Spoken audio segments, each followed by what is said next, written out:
bamboo strikes inside of Ghost of Yotei allows you to increase your spirit, which you can use the spirit to either heal yourself or use special techniques depending on the weapon that you're using. I'm going to show you every single location in the game so you can upgrade your spirit fully. Let's get into it.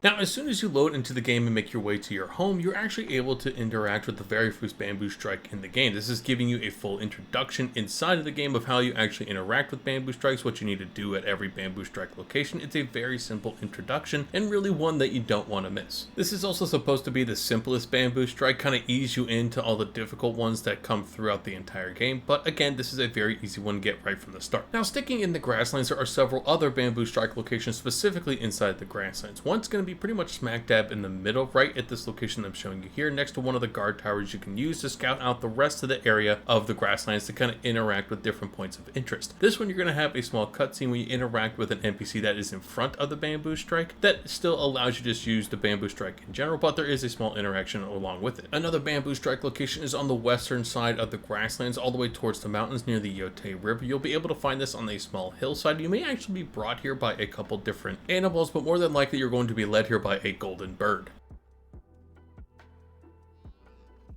Now, your next bamboo strike location is actually related to the dual katana master. That is one of the more major quest lines that you can go through inside the game. It's given to you automatically when you enter into the game, so it's hard to miss this one. Highly recommend you go through this because using the dual katanas is really helpful throughout the game in general. And this one does get difficult right from the beginning because it symbolizes that you're using your less dominant arm, making striking through bamboo that much harder, which I find a nice touch inside the game. Now, moving into Tokachi range, which is just northeast of the Grasslands where you first enter into the game, we're going to start with the abandoned Tominaga estate. This is also a quest line inside of this estate that is related to a unique armor set, but again, inside of this particular quest line, you're going to eventually come across a bamboo maze where you have to follow certain paths that are marked with the red lily. You have to go inside this maze and you're going to see several different locations that you can walk through this maze. What you want to focus on is on the ground, which is difficult to see, but you're going to see one path that is going to have red lilies around it. You have to follow that path that has red lilies at the beginning of this entrance 3 times. As soon as you do this 3 times, you're actually going to see that the bamboo strike, every time you do this, has another strike of bamboo that you can eventually interact with once you have gone through the past 3 times. Now, finally, once you have done this correctly 3 times on the bamboo strike, you're actually able to interact with the bamboo strike. This is part of the quest line where you'll be given a key right on the bamboo strike, but as soon as you do that, you're also able to interact with the bamboo strike to lead to another mastery of upgrading your spirit on your character. Now, moving around the range itself a little bit more to a less stressful way to get to a bamboo strike, you're going to come across the main inn inside the range itself. This one is going to be very easily found, but there is a catch to this one as well. You'll read that there is a note right in front of this bamboo strike where you have to drink 2 bottles of sake and then go through the bamboo strike. Don't worry, it really doesn't make it all that much more difficult, but it does make your screen a lot more blurry, so just keep that in mind before you start doing this one. Another bamboo strike inside the range can be found more on the eastern side of the range itself, right smack dab between the main marshlands that you see and another set of rivers that kind of meet up in one main point. When you come here, you're going to see 3 samurai already going after this bamboo strike, but as soon as you get close to this bamboo strike, you're actually going to be attacked by 2 fully grown bears. You have to defeat these bears before you're even able to activate the bamboo strike, which is annoying but necessary because the game won't actually let you do the bamboo strike if there is combat nearby. Moving into Teshio Ridge, which is the northernmost region inside of this game, there are a couple different bamboo strike locations that you can find. One is going to be smack dab in the middle, almost inside of this region, where you're going to be able to find this particular bamboo strike mostly by following a golden bird, but more than likely you're also going to stumble across it by finding a map. There are no strings attached to this one, just a simple bamboo strike when you walk up to it. Another bamboo strike location in Teshio Ridge is going to be on the northeastern side of this frozen lake. It'll be easily seen when you go on the lake because it's going to be pretty much right on the edge of this lake. You will be ambushed as soon as you finish this particular bamboo strike, so keep that in mind, but don't worry, the enemies really aren't all that difficult and you can easily dispatch them once you've finished. Now, the next bamboo strike location is even farther east. It's going to be right next to the eastern coastline, which is also going to be close to a particular lighthouse that you'll probably want to explore if you haven't already. Now, when you go to this one, it's going to be on the ledge right next to a small house. When you go and complete this particular bamboo strike, you're actually going to be interacting with an NPC that I highly recommend that you take the time to talk to and not rush through. Moving into the Ishikari Plains, as soon as you get into the Ishikari Plains, you have to be inside the Matsumai encampment and wait for a little bit of time to move move forward, and you're actually interrupted by a particular guard that wants you to prove that you can actually do a bamboo strike in this location. It's very simple, very easy, and you really can't miss this one as long as you go through the game. Now, unfortunately, the rest of these different bamboo strikes inside of the Ishikari plains aren't as easily given to you. One is going to be on the northern edge, as you see on side of the map. It's going to be just above the river on the northern edge, where you do have to interact with an individual at this one as well. You will have two options when interacting with them, but both lead to the same outcome of him leaving the bamboo strike, allowing you to use it yourself. Another bamboo strike is going to be on the southeastern side of where you can see the actual map. It's also going to be next to the Oni Inn, which is one of the locations you have to free from some of the Oni raiders. You're actually going to be just south of the Oni raider house itself, and it's going to be very easily found because there are a couple different people surrounding this entire bamboo strike itself. It really is hard to miss. Now, moving into the final region of the game, there's going to be a couple different locations as well inside of the Oshima coast. One is going to be fairly easily found as soon as you enter into the region. It's just down the hill from where you actually enter into this region in the first place via the cutscene. However, this one is interesting because you're going to notice there's a couple weapons right next to you, and as soon as you try to do the bamboo strike, these weapons are going to be struck by lightning. So instead of trying to go quickly through the bamboo strike, you have to go and throw all of these different weapons away from the bamboo strike so you don't keep getting hit by lightning and eventually die if you don't throw the weapons away. And finally, there is going to be a Matsumai bamboo strike, which is going to be inside of the castle grounds. You'll have to do a little bit of searching in general because the Matsumai castle is a bit of a maze in and of itself, but if you keep searching around, eventually you come across a couple different soldiers that are going to be in front of this particular bamboo strike. This is another interesting one because it requires you to use your left hand. However, if you have gone through the dual katana quest line, this will be a lot easier than if you hadn't done it in the beginning of the game. Now, that is every single bamboo strike inside the game of Ghost of Yotei. I hope you found this helpful because they really are scattered all around, and a lot of different maps help you find some of them in different regions, but they don't find every single one for you. Some of these you are going to have to go and find yourself. So again, I hope you guys found this walkthrough and location guide helpful. If you did, make sure to hit the like, subscribe buttons for me down below so I know that you did find this video helpful, and I'll catch you in the next video.